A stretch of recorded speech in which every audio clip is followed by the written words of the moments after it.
Gout laina naba misingi ida yauba uric acid hantanaba, ising yamna thakpa, fat yamna yaudaba sangomgi pothok chaba, manamasing yamna chaba pai, adubu red meat, yu amasung, yamna thumba mahidi thakluidabani haina, akhang ahising na fongdorakli.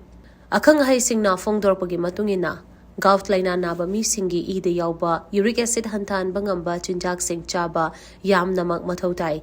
Gout naba misingdi sangagi liver, kidney amadi athumba bread sungcha charuidabani. Masigi mathakta red meat ki manung chanba san ok amadi hameng su charuidabani. Seafood ki manung dana shellfish, sardines amadi thum yamna yauba nga charuidabani. Atumbagi saruk yamna yauba soda amadi fructose ki saruk yauba corn syrup charuidabani. Thawong sing asiga loinana beer amadi hard liquor kaidawnungda thakloidabani hairi. Nakal amaromda gout laina naba misingna ida yauba uric acid adu thokinaba ising yamna thakpa mathau tai. Chariba chinjak singge manungda fat ki saruk hantana yauba sangom, yogurt chaba yai. Haira manama singge manungda tagat tekliba manama sing, cherry amadi berry chaba yai. Chinjak sing asigi matakta oat, brown rice, whole wheat, tofu, lentil amadi beans chaba yai haina akhang ahising na makata na hairi.